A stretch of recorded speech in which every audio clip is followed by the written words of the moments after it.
Coucou tout le monde, c'est Miss Tuto. On se retrouve aujourd'hui pour mon 35e tuto dans lequel je vais vous montrer comment réaliser un set de 6 dessous de verre sur le thème d'Halloween. J'ai eu pas mal de contretemps de dernière minute qui font que cette vidéo arrive un petit peu tard, mais on n'a qu'à dire que du coup vous avez un an pour les faire. J'espère que cette vidéo va vous inspirer à créer vos propres dessous de verre. C'est parti! Je vous conseille de faire des dessins de vos créations afin que vous puissiez mieux prévoir les proportions et pas que ça dépasse. Et donc là, comme vous pouvez voir, j'ai déjà fait 6 dessins, ce sera pas exactement ça, mais ça s'en rapproche. Et bien évidemment, je coupe mes ongles avant de commencer parce que sinon il y en a qui vont râler dans les commentaires. Voilà, c'est mieux. Premier dessous de verre, la toile d'araignée. Donc j'utilise un papier calque au-dessus de mon dessin pour pouvoir bien superposer les boudins et que ce soit bien symétrique. Et j'utilise de la pâte Fimo blanche phosphorescente pour que ça brille dans le noir et que ça fasse joli. Bien sûr, avant de commencer, faites attention à ce que la largeur de vos créations ne dépasse pas celle du support, parce que sinon pour mettre la résine ce sera beaucoup plus compliqué.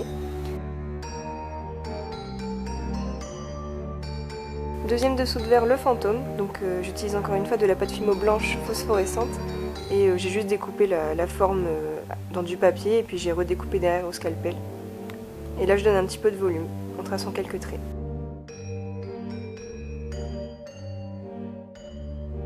Ensuite je fais les yeux et la bouche au Dotting Tool et ensuite il n'y aura plus qu'à remplir de pâte Fimo noire.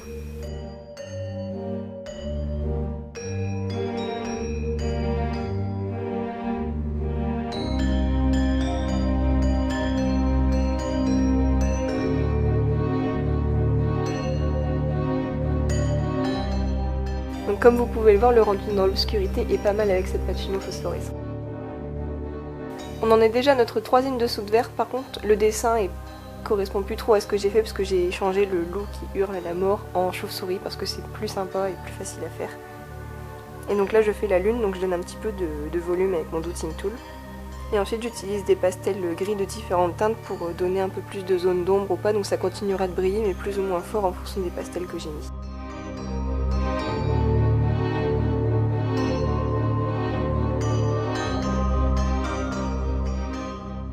Et pour les chauves-souris, même principe que pour le fantôme, j'ai découpé dans du papier et ensuite je redécoupe au scalpel pour avoir la bonne forme. Quatrième dessous de verre, la pierre tombale. Je commence par faire un crâne en pâte Fimo blanche, phosphorescente encore une fois.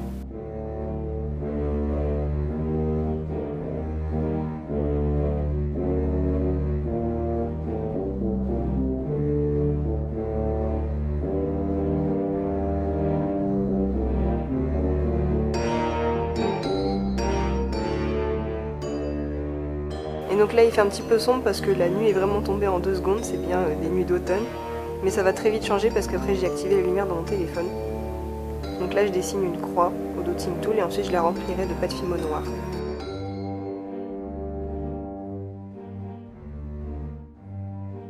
Cinquième et dernier dessous de verre, donc là je vais faire une multitude de citrouilles qui auront chacune un accessoire relatif à Halloween. Je pense que les images parleront d'elles-mêmes, donc du coup je vous laisse regarder.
Dans mon élan créatif, j'ai carrément oublié de filmer cette partie-là, mais bon, c'est rien de bien compliqué.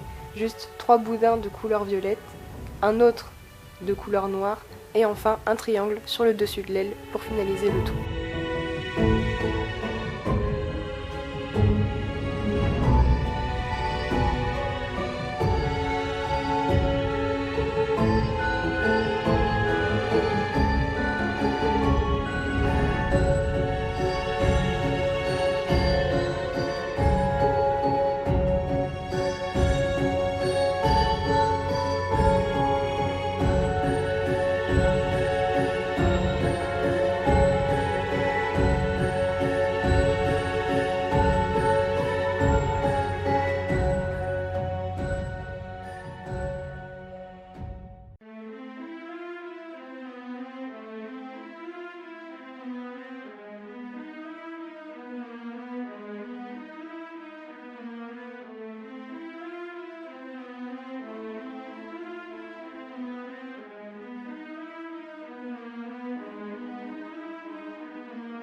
Et qui dit Halloween dit bonbon, donc ce sera notre dernier dessous de verre.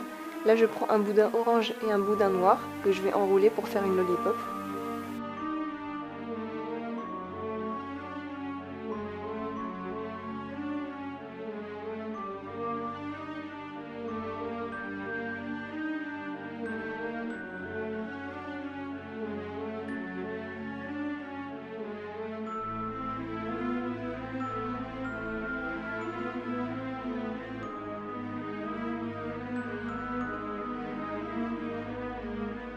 Un autre bonbon rouge cette fois-ci, que je vais décorer de petits points violets et à la fin j'appuie dessus pour que ce soit bien fixé et que ça ne parte pas quand je vais mettre la résine dessus.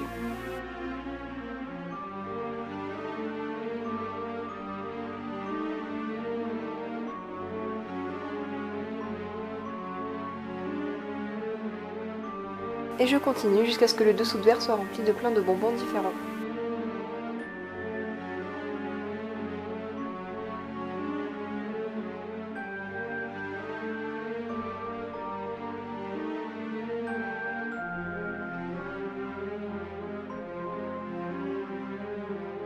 Voilà à quoi ressemblent les 6 dessous de verre, donc ils sont, je trouve, très sympas.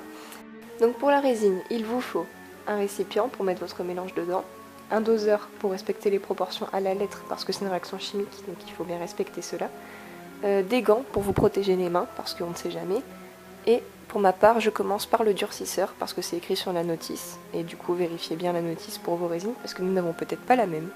Et dernière chose, un bâton de glace ou quoi que ce soit qui puisse aider à faire des mélanges corrects.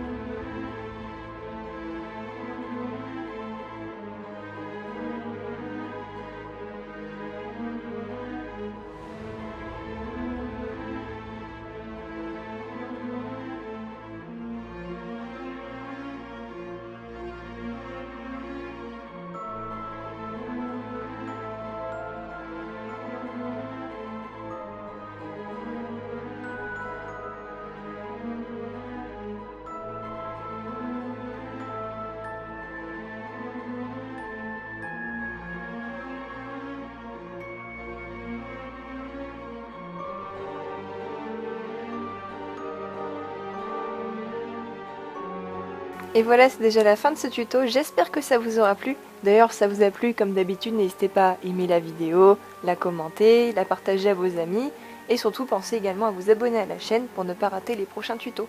On se retrouve très rapidement pour une prochaine vidéo. Salut!